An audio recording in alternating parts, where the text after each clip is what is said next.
Karibu mpenzi mtazamaji na msikilizaji wa Mbungi TV katika kipindi chetu cha maisha ya watakatifu.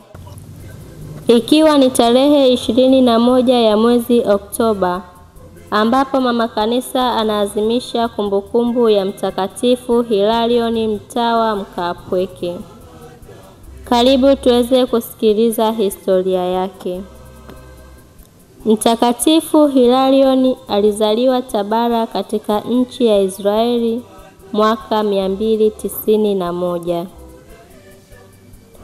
Wazazi wake walikuwa wapagani. Wakampeleka shuleni mjini Alexandria, Misri, na kule aliongoka na kuwa Mkristo baada ya mwalimu wake kumfundisha dini ya Kikristo. Alibatizwa alipokuwa na umri wa miaka 13. Zamani zile, sifa ya Mtakatifu Antoni wa Jangwani ilienea katika Misri yote. Na Hilarion aliposikia sifa zake hizo, alikwenda kumwona na kukaa naye kwa miezi miwili chini ya uongozi wake, akijifunza maisha ya toba na fikara.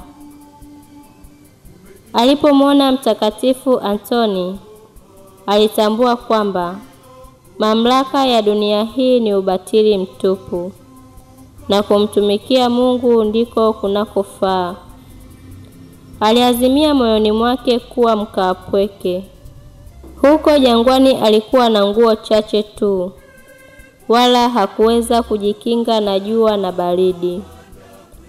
Posho yake ya kila siku ilikuwa tini 15 ambazo alizila saa ya machweo ya jua.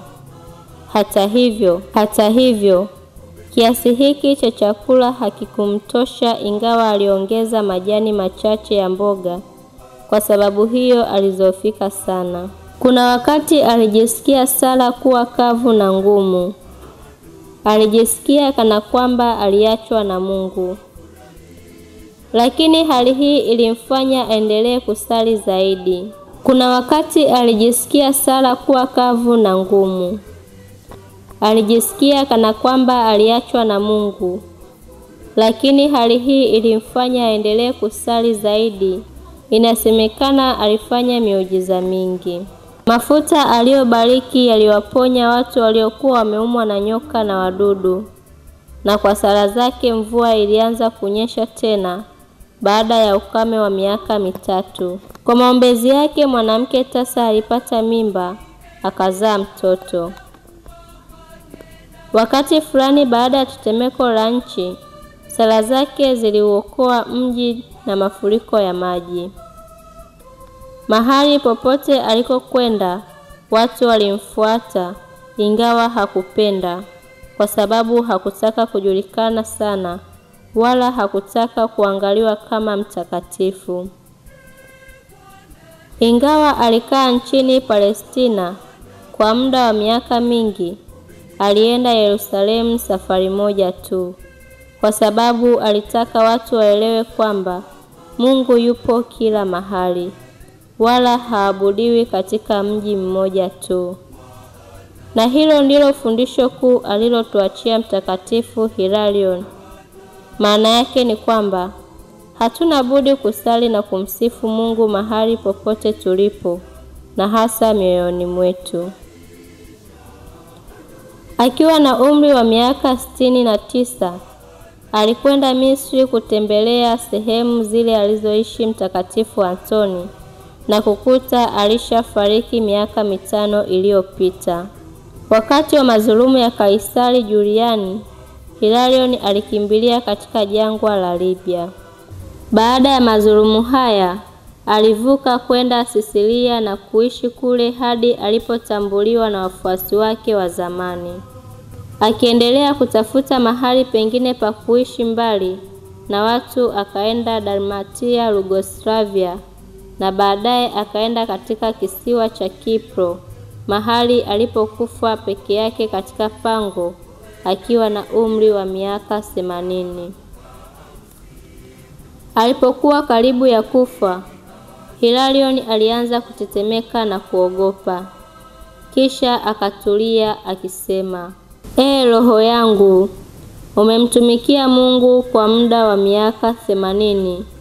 Kwa nini unaogopa sasa? Basi akafariki dunia mwaka 371 akiwa na umri wa miaka 80.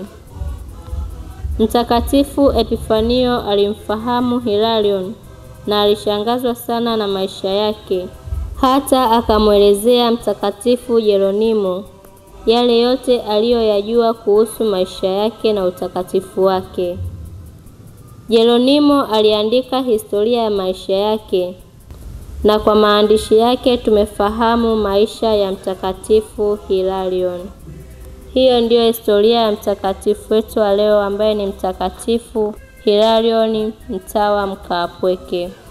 Tuungane na mwenye heri Yakobo Albione katika tafakari yake inayosema, kama mtu anavyochuma tunda kwa mkono mmoja na kujishika kwenye mti na mkono mwingine, kwa jinsi hii jishike kwa Mungu ambaye ni mti wa uzima.